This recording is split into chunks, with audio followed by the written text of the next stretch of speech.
I saw this thing the other day. It was talking about doing childlike things to bring about a childlike spirit. Like what? Oh, like splashing in puddles, like maybe watching, kids' cartoons, things like this, things that we did when we were really little. And if we do them as adults, it just makes your spirit a little bit lighter because you feel like a kid. Luke is our intern, and he likes to read children's books.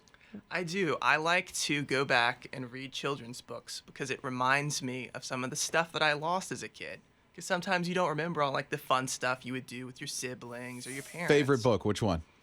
Favorite children's books is probably either The Hobbit or I like The Wind in the Willows a lot. That one's very cute. Oh, look at that. And you're reading that now, aren't you, Luke? Yeah, I almost brought it to work today. Oh, my goodness. For the pictures?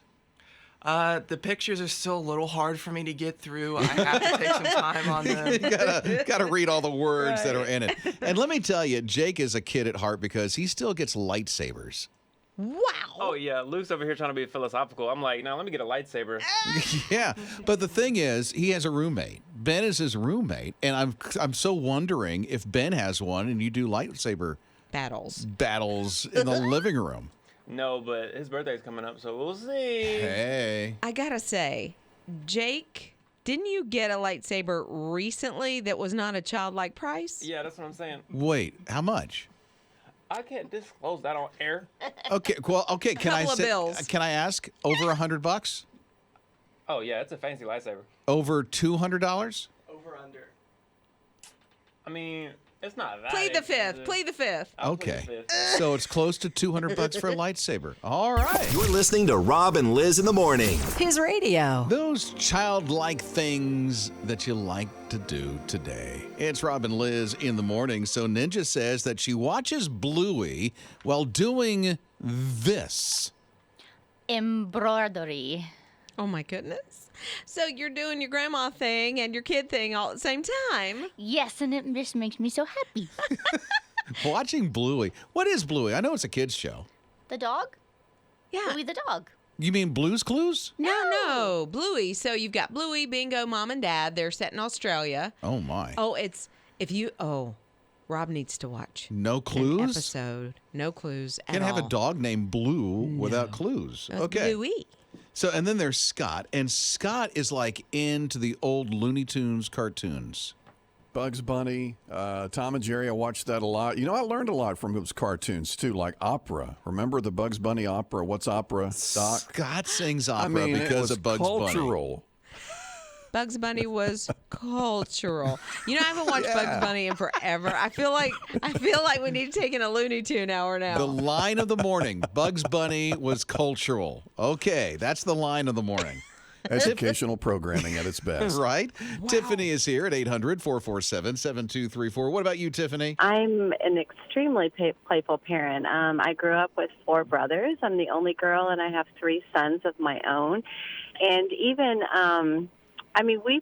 we've always been very playful. I've always gotten right in there with my boys. Whatever they do, I do right along with them. So even like when it comes to going to the park and rolling down the hill in the grass, I do the same thing. And so now that my brothers and I are older and we're all grown, we all have our own families and children, we're still like that even as adults. So when we get together as a family, we chase each other through the yard and we throw water on each other. And my brother will still throw me over his shoulder and, tickle. And we're like kids, but we're grown. So I think it's so important. It's such a great way to connect with your children. You're listening to Rob and Lizz in the morning. His radio. It's Rob and Lizz in the morning. Here's an open mic that came in through the My HISRadio app. I like to blow bubbles. If I'm ever stuck in traffic, I have bubbles in my car, so I can just sit there and blow bubbles. It makes the passer-byers smile and laugh. I also like to jump in puddles whenever I get the opportunity to.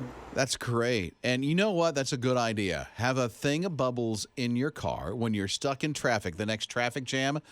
open up the windows and blow bubbles. I think just about anybody would love to see that. Like, you'd be caught off guard at first, like, what is happening What's over there? coming out of the car windows there when you're in the traffic jam? Because that happens when you're traveling, you know? Yes, and then you just crack up and it just makes everything better. You might as well. Yeah. So I'm going to get a thing of bubbles. I want to get a thing that's like that'll shoot them out a lot. Blow them far into the air. Oh, that'll be so much fun. You're listening to Rob and Liz in the morning. His radio. It's Rob and Liz in the morning, his radio. Oh, he should be in the movie, the Barbie movie this weekend. There is, and I had no idea these existed, there is a rare pink grasshopper that a guy saw, photographed, and is now talking about. It was in his own garden. I think he lives in England, and it was in his own garden. And it's just a rare mutation that happens. And I'm like, I'm going to need one of these pink grasshoppers to come. She wants one of her own. Oh, my goodness. And she does not like bugs. I don't like bugs. Grasshoppers are okay. I don't have a... Are they really? Yeah, I don't have a problem with So if a grasshopper winds up on your kitchen counter... It wouldn't freak me out. For real? I mean, obviously, I would use my antibacterial wipes and go to town after it. But it would not freak me out. Praying mantis... They don't bother me. Not at all. What would? Spiders? Oh, come on. I don't do, obviously, roaches and these palmetto bugs that I literally could get on the back of and it could ride me around town. Palmetto bugs? Yeah, you don't know what a palmetto bug is? I know what a palmetto bug is. What'd you call it? I called it what you called it. Liz said palmetto. It's palmetto bug. See? That's what she said. No. Palmetto. No, that's not what I'm saying. Say it with me. Palmetto bug. Palmetto bug. Right. The you got to get the emphasis on right. But she palmetto calls it a bug. pal. So if it's a pal, It's not a meta, pal. What's No, bad about it? It's an enemy meta bug. You're listening to Rob and Liz in the morning. His radio. If it's a grasshopper, Liz is like, I don't mind if I see a grasshopper in my house. If it's a palmetto bug, forget it. Forget it. She runs for life. She screams. She jumps on the table. Dances around. If there are my men there, my boys and my husband, then I call them to kill it. There's high squealing that's going on. You don't even, yes. And if it's just me, I will grab a broom and some sort of spray. I don't care if it's shaving cream. I don't care if it's hairspray. Whipped cream. Right. You know what? They probably enjoy that. Be like giving them a bubble bath or something. I'm going to come back to this house. Right? She This is gave me nice. whipped cream. Ready whip. Kristen's here at 800-447-7234. Hey, Kristen. About 4:30 in the morning, my dog, she decided to get off the bed and start tip-tapping around the room. It's pitch black in my room, pushing things in the corners, and she was after a palmetto bug. I don't know how she saw it. She must have heard it, and she was protecting me from it. Oh, Lady Bell, you do your thing, girl. She's a good girl. You're listening to Rob and Liz in the morning. His radio. The experience you've had with a palmetto bug. It's Rob and Liz in the morning, his radio. A palmetto bug. Palmetto bug. It's a palmetto bug. He's not your pal. It's like South Carolina is the palmetto state, so palmetto bug. Palmetto bug. It's palmetto Okay. bug. So Jennifer is here at 800-447-7234. What happened to you, Jennifer? Laying in bed in the middle of the night, smack on my face, palmetto bug. Oh, gosh, I have to sit down. And you did what? I just sat up and just flicked it off me. How did you keep from screaming? They don't weird me out that way. I like how nonchalant it is. Just go, oh, palmetto bug, sit up, flink, lay back down, go back to sleep. I like to think of what, Liz, what would you do? You're listening to Rob and Liz in the morning. His radio. I love emojis, but unfortunately, not everyone does. It's Rob and Liz in the morning, his radio. Okay, let's see. Let's do a scenario here, okay? Liz asks me for a contract to do something. So I send her a contract. About a week goes by, and Liz is wondering, I wonder if Rob's going to do anything with that contract. So she would text me and send me the contract via text, like a picture of it, and says, hey, are we good with this? And in a rush, I give a thumbs up. How would Liz interpret that thumbs up? That we're good to go and we can move forward and, yeah, you're in. Okay. So here's a farmer that this actually happened to. He needed a big order and he's working way ahead of time. So it's March 21. He needs 94 tons of flax grain seed, whatever it is. And so he approaches this one company, a farmer friend of his, and he gets the contract, hasn't heard from the guy, and goes, hey, are we good for this contract? Texts it to him, and the guy goes, yeah, thumbs up emoji. November comes around, and his order never comes, which puts him in a bind because this is his livelihood. Yeah, he's got to feed his animals. Brought the guy to court, won $61,000 over a thumbs up emoji. I mean, the guy said, are we good to go? I can't imagine it holds up in court because it is just an emoji. But... So here's the actual quote on the text. Please confirm Flack's contract. Oh, well, okay. Please confirm Flack's contract. And the guy went, thumbs up emoji. And what the other farmer said was that I was just confirming I got the message. So it's up for interpretation. Yeah. Ooh. Yeah. And the judge interpreted, you confirmed it with a thumbs up. So you owe him $61,000. Well, without the question, are we good to go with this?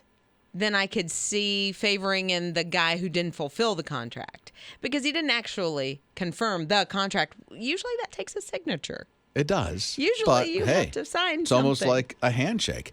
I mean, Scott sends a thumbs up emoji all the time. Ugh. That's my favorite emoji. Thumbs up, thumbs up. And It's a go-to, isn't it? It's I'm the thinking worst. people get tired of it, but I love it, yeah. Why do you love it? Why does Scott love it? It's the worst. Just, hey, thumbs up. We're good to go. We are in agreement. It's so not totally invested. That's the way I feel about it. Like, sure. If you tell me sure, we're going to have issues. The thumbs up's everywhere. Thumbs up is on Facebook. Thumbs up is on a tap back on the iPhone. Thumbs up is everywhere. It shouldn't be. But how often do people give a thumbs up in real life?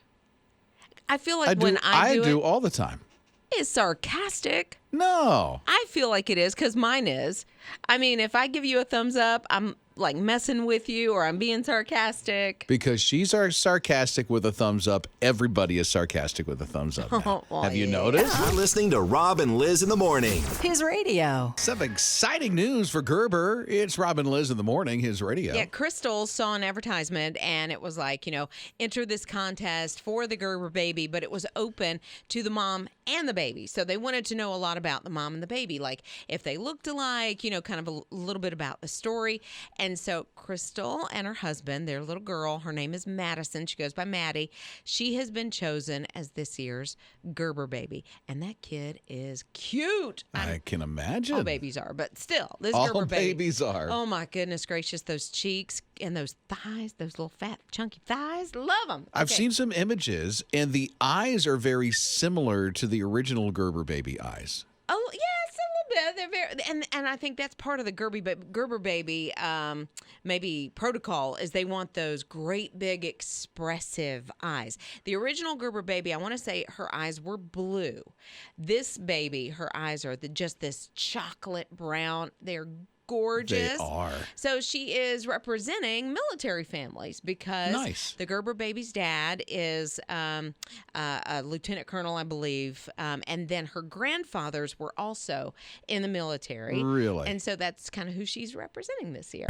You're listening to Rob and Lizz in the morning. His radio. So there's this young lady. She's walking her dog in the woods, unlike, she does it a lot, is what I'm trying to say. Yeah. So unlike any other normal day, she's out on this hike. She's with her dog. And then all of a sudden, this black bear on this hike starts to approach her. She's like, oh, this is getting really too close. And then this bear took a liking to the dog and really too close. And so what this woman did to protect her dog was look the bear straight in the eye and punched it in the nose.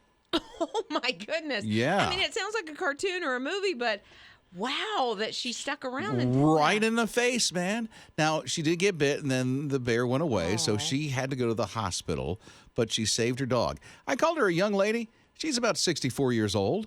Girl said, you ain't messing with me. Right? It's not happening. Tell you. Now, it's one common knowledge not to go and punch a bear. I would think. Right? They do tell you to punch a shark in the face. Yeah, but that's not a bear. I mean, they're both kind of scary. Rob and Lizz. His morning crew. The Barbie movie is out on Friday. I'm excited, but I'm also cautious because I hope it's innocent like it was when I played Barbies when I was a kid. All the things are coming out for Barbie. I got a color on my toes the other day, Barbie pink. No. Yes. You did your toenails like that? Oh, yeah. Okay. Oh, my goodness. Now, and I'm not a big fan of these, but now you can get Barbie Crocs. For real. For real. So they are the pink, Oh, no. like Barbie. There's kids versions, there's adult versions, there's even like clog versions and stacked versions. And these things are not cheap. Crocs already cost a little bit. Really? Yeah, they really do. Like $40. Those cheap-looking things are $40. It's just plastic. I know. No, so now the Barbie ones are between $60 and like $90. And they also, then you can buy the little gibbets that go along with it, which are those little charms that fit in the holes of the Crocs. They call them giblets? Not giblets. What do they call them? That's at Thanksgiving. Now you got me thinking about Thanksgiving. Rob and Lizz. His morning crew. You know, a lot of people vacation in the Grand Strand, and it's so cool on what's going to happen this weekend with His Radio and the Murrells Inlet Presbyterian Church with this family day and a free concert with Rhett Walker that's coming up this weekend. It's Rob and Lizz in the morning, His Radio. Yeah, so let's just say that you're going to be leaving that area on Saturday. Just push it a little bit because there's a whole family day. It's food trucks and music and games and all kinds of things. And Rhett Walker at Murrells Inlet Presbyterian Rearrange Church. your whole vacation schedule and just stick around For it. a free concert I from like Rhett that. Walker? Right? Yeah, he's going to be good. Yes, It's going to be really good. Mm-hmm. Highway 17 bypass and Murrells Inlet. You'll see it because there's all the games and food trucks, arts and crafts, a lot of cool things for the kids to do. It starts at 10, and Rhett Walker, during that time, will be giving a free concert. Just bring the lawn chairs or blankets or something because it's going to be good. Yeah, and then while you're there, you can also get registered to win the best summer ever trip, which is to Universal Studios for your entire family. And that's thanks to Southern Wesleyan University. All happening this Saturday.